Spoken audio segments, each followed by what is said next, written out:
सोनपुर गांव, एक ऐसा गांव जहां खुशियां और सादगी हवाओं में घुली रहती थी। इसी गांव के एक छोटे से आशियाने में रहता था रामू। रामू के परिवार में उसकी पत्नी कौशल्या और उसकी जान से भी प्यारी छोटी बहन मीरा थी।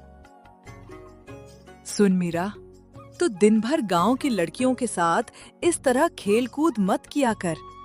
अब तू बड़ी हो गई है, सयानी हो गई है, लेकिन तेरा ये बचपन है कि जाने का नाम ही नहीं लेता। थोड़ा घर के कामों में भी मन लगाया कर। मीरा, जो स्वभाव से बहुत ही भोली भाली और चंचल थी, उसे दुनियादारी की समझ कहाँ थी। वो अपनी भाभी की इन नसीहतों को बस एक कान से सुनती और दूसरे से निकाल देती।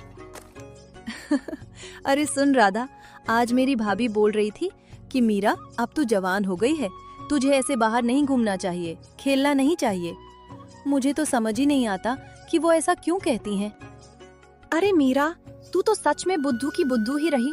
अपनी भाभी के मजाक को भी सीरियस ले लेती है। अरे छोड़ ये सब, चल खेलने चलते हैं। दोनों सहेलियां एक दूसरे का हाथ पकड़कर खिलखिलाकर हंसने लगती हैं। वहीं दूसरी तरफ रामू के कंधों पर पूरे घर का बोझ था। रामू के पास अपनी खुद की 1 इंच भी जमीन नहीं थी। वो गांव के बड़े जमींदार के खेतों में दिन रात खून पसीना बहाता, तब जाकर कहीं उसके घर का चूल्हा जलता था। अरे मीरा, तू इतनी चिलचिलाती धूप में तू यहाँ खेत पर क्या कर रही है? घर में सब ठीक तो है ना? अरे कुछ नहीं भैया, बस मैं और राधा यूं ही घूमते घूमते इस तरफ आ गए, तो मैंने सोचा कि चलो खेत की तरफ जाकर आपसे मिलती भी चलूं और भाभी का दिया काम भी पूरा हो जाएगा। अच्छा, पहले ये बता, तूने कुछ खाया पिया कि नहीं, या बस धूप में घूम ही रही है? हाँ भैया, मैंने तो घर पर ही पेट भरकर खा लिया था। आज आप दोपहर में टाइम से घर नहीं आए ना, तो भाभी बहुत फिक्र हो रही थी। उन्होंने ही आपके लिए ये खाना भिजवाया है। अब आप जल्दी से हाथ मुंह धोकर खाना खा लीजिए। भाई बहन के बीच प्यार की ये मीठी गुफ्तगू चल ही रही थी कि तभी इस हंसते खेलते माहौल पर एक ऐसी काली परछाई मंडराने वाली थी जिससे दोनों पूरी तरह अनजान थे। अरे ये कौन सी अप्सरा है? इस गरीब और धूल से सने खेत में इतनी खूबसूरत लड़की। ये इस मामूली मजदूर रामू से इतने लाड से क्यों बात कर रही है? क्या रिश्ता है इसका रामू से? जमींदार ने आज तक गांव में बहुत सी लड़कियां देखी थी, लेकिन मीरा के चेहरे का भोलापन और उसकी सुंदरता देखकर उसका दिल डोल गया। उसके मन में अजीब सी बेचैनी और हलचल होने लगी। अरे ओ रामू, कौन थी वो लड़की जो अभी तुझसे बात कर रही थी? इस खेत पर क्या कर रही थी वो? अरे हुजूर, जमींदार साहब, वो तो मेरी छोटी बहन मीरा है। आज खेत में काम ज्यादा था तो मैं दोपहर में घर नहीं जा पाया। बस इसीलिए वो बेचारी धूप में मेरे लिए खाना पहुंचाने चली आई थी। अच्छा, तुम्हारी बहन है। पर रामू, तूने कभी बताया नहीं कि तेरे घर में कौन कौन रहता है? मालिक, हम गरीबों का क्या बताना। घर में बस मेरी एक छोटी बहन मीरा है और एक मेरी पत्नी है। बस यही छोटा सा संसार है मेरा। अच्छा ठीक है, चल अब बातें कम कर और काम पर लग। और हाँ, शाम को काम खत्म करके टाइम से घर चला जाया कर। इतना कहकर जमींदार वहां से तो चला गया, लेकिन उसका दिल और दिमाग वही खेत पर मीरा के पास ही छूट गया था। अपनी आलीशान हवेली में पहुंचकर भी वो चैन से बैठ नहीं पा रहा था। उफ, मीरा का वो चेहरा मेरी आंखों से हट ही नहीं रहा है। लेकिन मेरी तो इतनी उम्र हो गई है, कहाँ वो जवान कली जैसी लड़की और कहाँ मैं। जमींदार का बुढ़ापा उसकी हवस के आगे दीवार बन रहा था, लेकिन तभी उसके शातिर और खुराफाती दिमाग में एक ऐसी घिनौनी तरकीब आई जिसने पूरी कहानी का रुख ही बदल दिया। आओ हरिराम, बैठो। आज मुझे तुमसे एक बहुत बड़ा और बेहद जरूरी काम है। तुम्हारे सिवा मैं ये बात किसी और से नहीं कह सकता। अरे हुजूर, हुक्म कीजिए। ये हरिराम तो हमेशा आपके हर काम के लिए आधी रात को भी तैयार रहता है। बोलिए, क्या सेवा करनी है? जमींदार बिना देर किए अपने दिल की काली बात हरिराम के सामने उगल देता है। वो बताता है कि कैसे वो रामू की बहन मीरा को अपनी हवेली की रौनक बनाना चाहता है। जमींदार की ये बात सुनकर एक पल के लिए हरीराम भी सन्न रह जाता है। अरे मालिक, बात तो आपकी ठीक है, पर बड़े लोगों के शौक भी बड़े ही होते हैं। लेकिन इसमें हम क्या कर सकते हैं? रामू तो सीधे रास्ते से मानने से रहा। रास्ता सीधा नहीं है हरिराम, इसीलिए तो तुम्हें बुलाया है। मैंने सुना है तुम्हारा एक जवान बेटा भी है। क्या नाम है उसका? रवि? हाँ मालिक, बेटा तो है रवि, पर क्या बताऊं, वो तो एकदम नालायक और निकम्मा है। दिन भर आवारागर्दी करता है, कोई काम धंधा नहीं करता, बस मेरी ही कमाई पर पलता है। बस मुझे उसकी इसी आवारागर्दी की जरूरत है। हरिराम, क्या तुम मेरी एक बात मानोगे? क्या बात मालिक? अगर मेरे करने लायक होगी तो मैं जरूर करूंगा। मैं चाहता हूं कि तेरा बेटा रवि उस रामू की बहन मीरा को अपने हुस्न के जाल में फंसाए। वो उससे प्यार करने का झूठा नाटक करे, उसे झूठे सपने दिखाए। अरे जमींदार साहब, ये आप क्या बोल रहे हैं? मैं इन सब गंदे चक्रव्यूह में अपने इकलौते बेटे को नहीं फंसाऊंगा। कल को अगर बात खुल गई और पुलिस केस हो गया तो मेरा बेटा जिंदगी भर जेल की चक्की पीसेगा। ना मालिक ना, मुझसे ये नहीं होगा। अरे मूर्ख, तुझे पता नहीं है कि इस गांव का जमींदार कौन है? कानून और पुलिस सब मेरी जेब में रहते हैं। तेरे बेटे का बाल भी बांका नहीं होगा, ये मेरा वादा है। बस जितना कह रहा हूं उतना कर। कहते हैं ना, जहां पैसे की खनक सुनाई देती है वहां अच्छे अच्छों का ईमान डोल जाता है। हरिराम भी कोई दूध का दूल्हा नहीं था। पैसों से भरी वो चमचमाती पोटली देखते ही बेटे की जेल जाने का डर हवा हो गया और उसकी नीयत खराब हो गई। हुजूर, जब आप खुद पीठ पर हाथ रख रहे हैं तो फिर डर कैसा? चलिए, मैं आज ही घर जाकर अपने बेटे रवि से इस बारे में बात करता हूं और कल सुबह आपको बताता हूं कि वो कब से काम पर लग रहा है।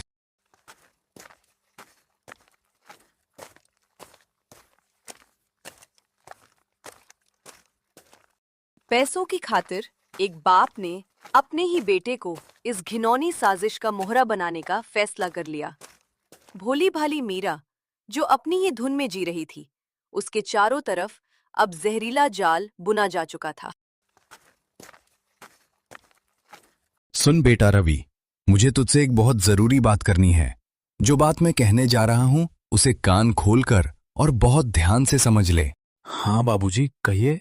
ऐसी कौन सी काम की बात है जिसे इतने ध्यान से समझना है? जो भी काम है बोलिए, मैं सुन रहा हूं। अपने गांव में जो रामू है ना, जो जमींदार साहब के खेत में काम करता है, तुझे उसकी छोटी बहन मीरा को अपने हुस्न के जाल में फंसाना है, उससे प्यार का नाटक करना है। क्या क्या बात कर रहे हैं पिताजी आप? मैं ये काम बिल्कुल नहीं करूंगा। हाँ, मैं आवारागर्दी करता हूं, निकम्मा हूं, पर मैं इतना गिरा हुआ नहीं हूं कि किसी शरीफ लड़की की जिंदगी के साथ ऐसा घिनौना खेल खेलूं। मैं ये कतई नहीं करूंगा। अबे ओ शरीफ की औलाद, भूल मत कि तू मेरे ही टुकड़ों पर पलता है और अब मुझे ही जबान लड़ा रहा है। जो कह रहा हूं वो चुपचाप कर, वरना इसी वक्त धक्के मारकर तुझे घर से बाहर निकाल दूंगा।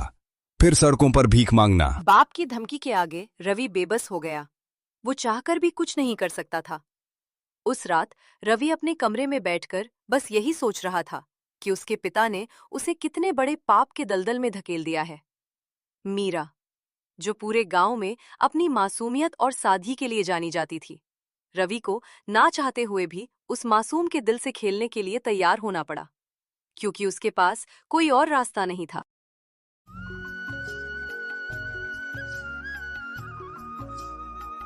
मीरा, देख बहन, अब तू सयानी हो गई है, तेरी शादी की उम्र हो गई है। मैं तेरे लिए एक बहुत ही अच्छा और राजकुमार जैसा लड़का ढूंढ कर लाऊंगा और धूमधाम से तेरी शादी करवाऊंगा। अरे भैया, सुबह सुबह आप ये कैसी बातें कर रहे हैं? भगवान ने मुझे आप जैसा भाई दिया है, मुझे आपको छोड़कर कहीं नहीं जाना। जितना प्यार आप मुझसे करते हैं उतना दुनिया में कोई नहीं कर सकता। मैं हमेशा आपके पास ही रहूंगी। अरे पगली, किसी भी बहन का गुजारा हमेशा भाई के घर नहीं होता। ये तो प्रकृति का नियम है, विधाता का विधान है कि एक न एक दिन हर बेटी को अपना बाबुल और भाई का घर छोड़कर अपने ससुराल जाना ही पड़ता है। चल, अब मैं खेत के लिए लेट हो रहा हूँ। रामू मुस्कुराते हुए खेत की तरफ चला जाता है। उसे क्या पता था कि जिस बहन के लिए वो राजा बेटा ढूंढने का सपना देख रहा है, उसकी मासूमियत का शिकार करने के लिए कोई घात लगाए बैठा है। अरे नहीं, अभी तो राधा भी इसके साथ है। अगर मैंने अभी कुछ कहा तो बात पूरे गांव में फैल जाएगी। मुझे अभी कुछ नहीं बोलना चाहिए। मैं अकेले में ही मीरा से बात करूंगा। ये सोचकर रवि वहाँ से चुपचाप निकल गया। मीरा और राधा इस बात से बिल्कुल अनजान, अपनी ही हंसी मजाक की दुनिया में खोई हुई थी। अब रवि की नजर हर वक्त मीरा पर रहने लगी। वो बस एक ही ताक में था कि कब मीरा उसे अकेली मिले।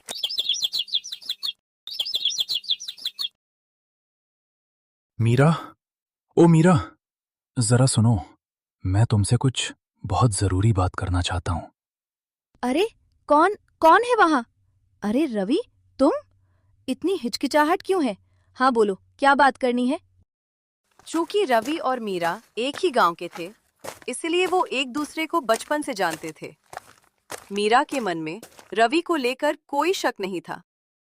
देख मीरा, मैं तुझे बचपन से जानता हूँ। तू बहुत ही अच्छी और साफ दिल की लड़की है। सच कहूँ तो मैं तुझसे बहुत प्यार करने लगा हूँ। अरे तुम पागल हो गए हो क्या रवि? प्यार व्यार? मुझे इन सब चक्करों में नहीं पड़ना है। मेरे भैया ने कहा है कि वो मेरे लिए कोई राजकुमार ढूंढ कर लाएंगे। मैं तो उन्हीं से शादी करूंगी और उन्हीं से प्यार करूंगी। अरे पगली, मैं भी तो किसी राजकुमार से कम नहीं हूं। तू एक बार हाँ तो कर। मैं तुझे जिंदगी में किसी चीज की कमी नहीं होने दूंगा। मीरा पहले तो राजी नहीं हुई, लेकिन ये उम्र ही ऐसी होती है जहां बहकना बहुत आसान होता है। रवि की मीठी मीठी बातों का असर अब मीरा के भोले दिल पर होने लगा था। ठीक है रवि, मैं कल तुम्हें सोचकर बताऊंगी। तुम कल मुझे इसी जगह पर मिलना। पर याद रखना मीरा, जो बात हमारे बीच हुई है वो किसी को पता नहीं चलनी चाहिए। अपनी सहेली राधा को भी इसके बारे में कुछ मत बताना। मीरा तो मुस्कुराते हुए चली गई, लेकिन रवि वहीं खड़ा उसे देखता रहा। उसके मन में एक डर था कि कहीं मीरा ये बात अपने भाई रामू को ना बता दे। वो घर पहुंचता है तो उसका लालची बाप हरिराम उसका रास्ता रोक लेता है। क्या हुआ बेटा रवि? मीरा से कुछ बात हुई? क्या साजिश कुछ आगे बढ़ी? बाबूजी, आप इस बात पर मुझसे कुछ मत बोलिए। जब कुछ होगा तो मैं आपको खुद बता दूंगा। आज के बाद मुझसे इस बारे में बात मत करना। रवि गुस्से में पैर पटकता हुआ अंदर चला गया, लेकिन हरिराम, उसे इस बात का बिल्कुल डर नहीं था कि उसका बेटा किस दलदल में जा रहा है। पैसों के लालच ने उसकी आंखों पर पट्टी बांध दी थी।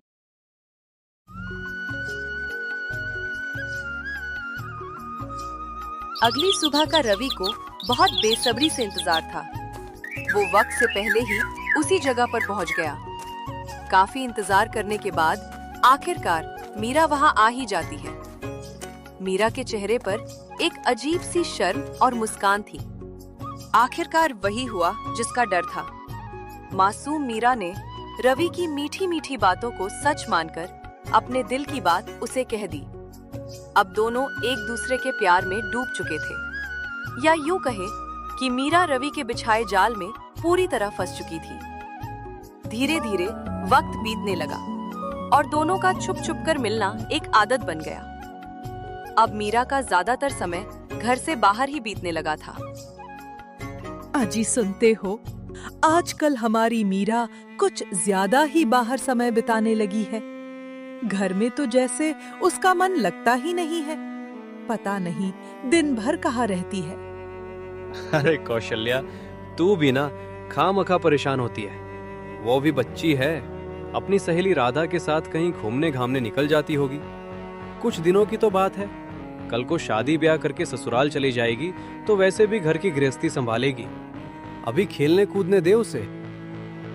अरे अजीब आदमी हो, आप तो कुछ समझते ही नहीं हो। आजकल का जमाना कितना खराब चल रहा है, आपको अंदाजा भी है। हमें मीरा पर थोड़ा ध्यान देना ही होगा। ठीक है कौशल्या, तुझे जो सही लगे तू कर, मैं तेरे साथ हूँ। बस इतना ख्याल रखना कि मेरी लाडली बहन को किसी भी बात का बुरा नहीं लगना चाहिए।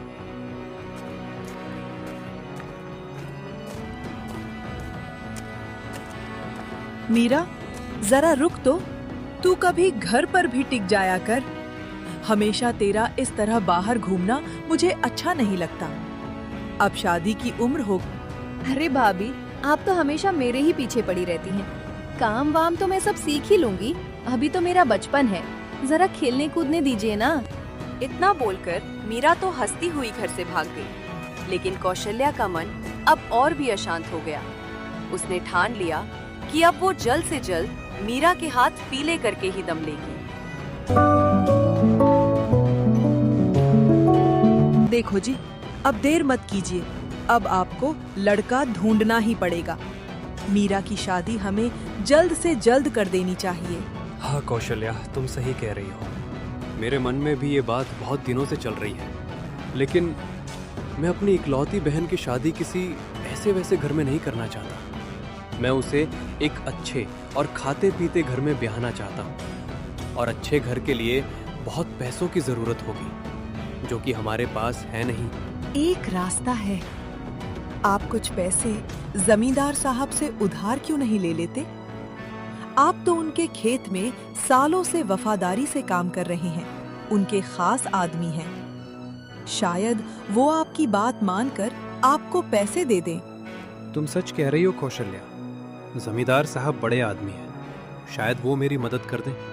मैं कल ही जाकर उनसे बात करता हूँ।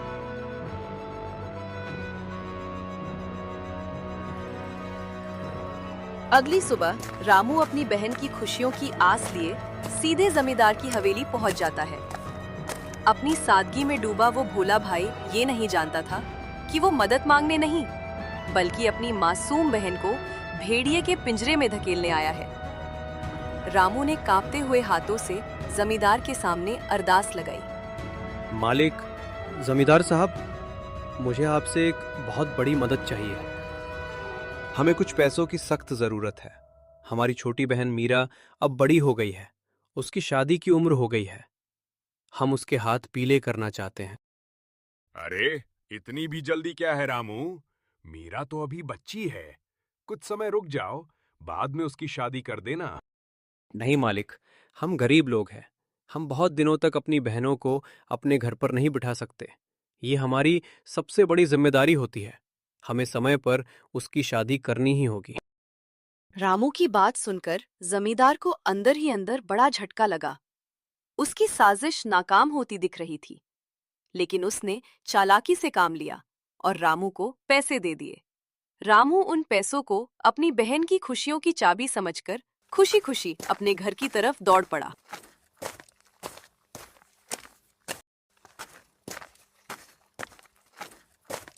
अरे ओ हरिराम, तुमने अपने बेटे रवि से कुछ बात की या नहीं?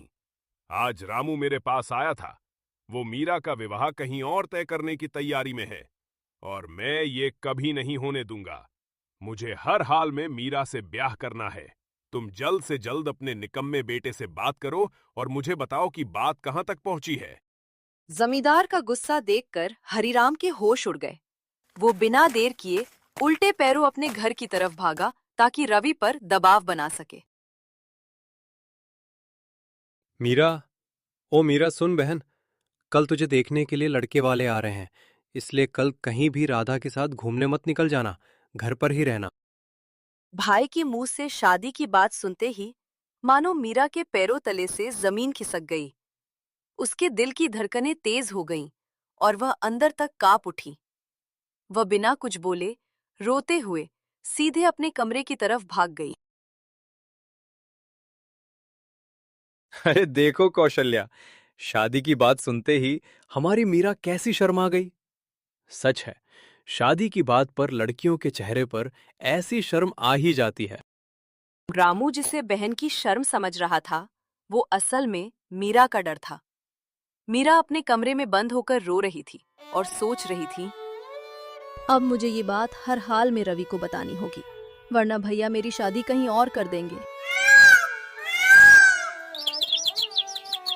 अगला दिन आया और गांव के कुछ भले लोग मीरा को देखने उसके घर पहुंचे। जैसे ही मीरा अपनी नजरें झुकाए उनके सामने आई, उसकी सादगी और सुंदरता देखकर लड़के वालों ने उसे पहली ही नजर में पसंद कर लिया। देखते ही देखते शादी की बात पक्की हो गई और शगुन देकर लड़के वाले विदा हो गए।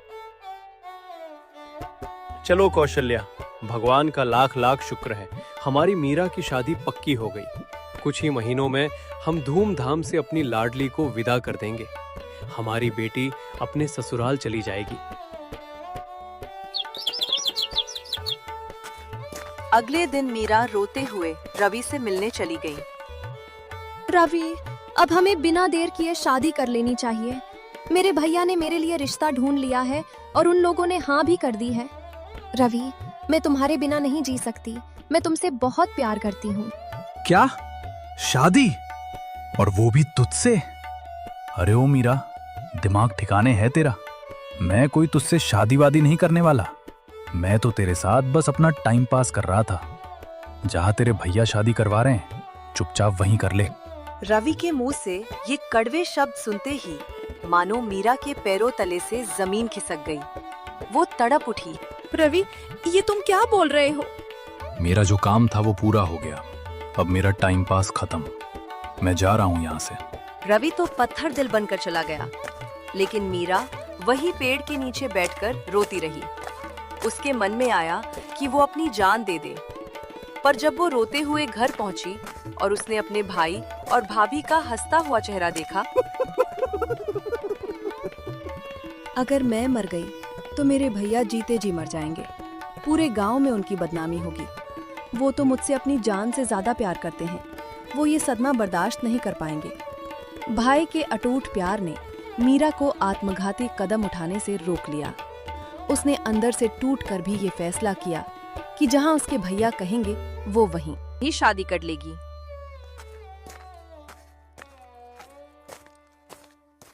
मालिक, जमींदार साहब, अब सिर्फ आप ही इस गरीब की इज्जत बचा सकते हैं। मेरे पूरे गांव में बहुत बदनामी हो गई है मालिक। मैं किसी को मुंह दिखाने के लायक नहीं रहा। अब आप ही मुझे कोई रास्ता दिखाइए, वरना मैं जी नहीं पाऊंगा। अरे रामू, अब मैं क्या करूं? तेरी बहन ने तो पूरे गांव में तेरी नाक कटवा दी है। अब इस दलदल से निकलने का तेरे पास सिर्फ एक ही रास्ता बचा है। उसके सिवा कोई और चारा नहीं है। कौन सा रास्ता जमींदार साहब? आप बताइए। मैं अपनी बहन की इज्जत के लिए कुछ भी करने को तैयार हूँ। मैं उसे इस तकलीफ में और नहीं देख सकता। देख रामू, तू अपनी बहन मीरा का विवाह मुझसे कर दे। मैं तेरी बहन को महारानी बनाकर रखूंगा। उसे कोई तकलीफ नहीं होने दूंगा। जमींदार के मुंह से ये बात सुनकर रामू चौंक जाता है। उसके पैरों तले की जमीन फिर से खिसक जाती है। ठीक है मालिक, मैं अपनी जान से प्यारी बहन का विवाह आपसे करने के लिए तैयार हूँ। रामू रोते हुए पैर घसीटते हुए आता है। कौशल्या दौड़कर उसके पास आती है और पूछती है। रामू फूट फूट कर रो पड़ता है। अजी, क्या हुआ? जमींदार साहब से कुछ बात बनी? उन्होंने हमारी कोई मदद करने के लिए बोला क्या? आप इस तरह रो क्यों रहे हैं? बताइए ना। अब क्या ही बताऊं कौशल्या, किस्मत की मार ने हमारे सीने पर ऐसा घाव किया है जो कभी नहीं भरेगा। मेरी बहन के लिए देखा, मेरा हर सपना टूट गया। अरे, हुआ क्या है? साफ साफ बोलिए ना। क्यों मेरा दिल डरा रहे हैं? जमींदार ने मदद के बदले मेरी मीरा का हाथ मांग लिया है कौशल्या। इस घर की और मीरा की इज्जत बचाने के लिए मुझे मीरा का विवाह उस जमींदार से करना ही होगा। अरे, आप होश में तो है? आप ऐसा कैसे कर सकते हैं? हमारी मीरा तो अभी कल की बच्ची है और वो जमींदार तो बूढ़ा हो चुका है। अपनी उस नाजुक सी बच्ची को उस बूढ़े के हवाले कैसे कर सकते हैं हम? तो और क्या करे कौशल्या, हमारे पास कोई रास्ता नहीं बचा है। सारे दरवाजे बंद हो चुके हैं। अगर हम जमींदार से उसका ब्याह नहीं करेंगे तो कौन करेगा उससे शादी? क्या उसे जिंदगी भर घुट घुट कर मरने के लिए घर पर बिठाए रखे? आखिरकार ना चाहते हुए भी रामू और कौशल्या इस बेमेल और खौफनाक रिश्ते के लिए अपनी किस्मत को कोसते हुए राजी हो जाते हैं। एक तरफ रामू का घर बर्बाद हो रहा था, तो दूसरी तरफ रवि भी चैन से नहीं जी पा रहा था। वो अंदर ही अंदर घुट रहा था, तड़प रहा था। क्योंकि झूठ का नाटक करते करते रवि को सचमुच मीरा से सच्चा प्यार हो गया था। वो तो मीरा को अपनी दुल्हन बनाना चाहता था। मैंने ये क्या कर दिया? बाबूजी के लालच में आकर मैंने एक मासूम की जिंदगी नर्क बना दी। मीरा मुझसे कितना प्यार करती थी और मैंने उसे धोखा दे दिया। अब जमींदार उससे शादी कर लेगा और मैं जीते जी मर जाऊंगा। क्या मैं सब कुछ सच सच बता दूं? पर अगर मैंने ऐसा किया तो जमींदार मेरे परिवार को बर्बाद कर देगा। मैं क्या करूं? ना चाहते हुए भी अपनी बहन की उजड़ी इज्जत को बचाने के लिए रामू और कौशल्या भारी मन से मीरा का विवाह उस बूढ़े जमींदार से एक मंदिर में करवाने लगे। जमींदार मन ही मन अपनी जीत की खुशियां मना रहा था। विवाह की रस्में शुरू ही हुई थीं कि तभी अचानक मंदिर की सीढ़ियों पर पुलिस के जूतों की धमक सुनाई ये देती शादी है। नहीं हो सकती। ये शादी पूरी तरह से गैर कानूनी है।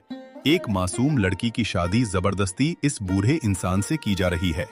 रोक दो ये तमाशा। अरे साहब, आप कानून के रखवाले होकर बीच में क्यों कूद रहे हैं? हम दोनों का परिवार इस शादी के लिए पूरी तरह राजी है। हम लोग अपनी मर्जी से ये विवाह कर रहे हैं। इसमें कोई जोर जबरदस्ती नहीं है साहब। मीरा, क्या तुम सच में अपने मन से इस जमींदार से शादी कर रही हो? मीरा, तुम डरो मत। आज मैं सबके सामने सच स्वीकार करता हूं। मैंने जो कुछ भी तुम्हारे साथ किया, तुम्हें धोखे से फंसाया, वो सब इस जालिम जमींदार के कहने पर किया था। लेकिन मीरा, तुमसे नाटक करते करते मुझे तुमसे सच्चा प्यार हो गया। मैं तुमसे ही ब्याह करना चाहता हूं। तुम डरो नहीं। अपने मन की बात इस पुलिस साहब को बताओ। रवि के मुंह से ये सच सुनते ही मानो घुट घुट कर मर रही मीरा के अंदर एक नया हौसला और हिम्मत जाग उठी। उसने अपने भाई रामू की तरफ देखा और फिर हिम्मत जुटाकर इंस्पेक्टर के सामने आ गई। हाँ साहब, इस जमींदार ने मेरे और मेरे सीधे साधे भाई के साथ बहुत बड़ा छल किया है। इसने अपने पैसों के दम पर मुझे पूरे गांव में बदनाम करवाया ताकि मेरा भाई मजबूर होकर मेरा ब्याह इससे कर दे। ये पापी है साहब। क्यों रे जमींदार, अभी तो बड़ा कह रहा था कि दोनों परिवार राजी हैं। अरे बूढ़े हो गए हो, अपनी उम्र का तो थोड़ा लिहाज कर लिया होता। बहुत देख ली तुम्हारी जमींदारी और तुम्हारी अकड़। चलो अब हवालात की चक्की पीसना, वहीं तुम्हारी अकड़ ढीली होगी। पुलिस जमींदार को बांधकर जेल ले जाती है। जमींदार के जाते ही मंदिर का माहौल एकदम बदल जाता है। तब हरिराम हाथ जोड़कर रोते हुए रामू के पास आता है। रामू भाई, मुझे माफ कर दो। मैं जमींदार के पैसों के लालच में अंधा हो चुका था। मैं अपनी बेटी जैसी मीरा के पवित्र प्यार को नहीं समझ पाया। मुझे माफ कर दो भाई। कहते हैं ना, जहाँ सच्चा प्यार और अपनों का आशीर्वाद हो, वहाँ बुराई की हार निश्चित होती है। रामू का दिल बहुत बड़ा था। उसने हरिराम की गलतियों को भुलाकर उसे माफ कर दिया और फिर उसी पवित्र मंदिर में पूरे रीति रिवाज के साथ हरिराम ने अपने बेटे रवि और मीरा का विवाह संपन्न करवाया। रवि और मीरा हमेशा हमेशा के लिए एक दूजे के हो गए और इस तरह सोनपुर गांव के इस सीधे साधे परिवार की कहानी का एक बहुत ही सुंदर और सुखद अंत हुआ।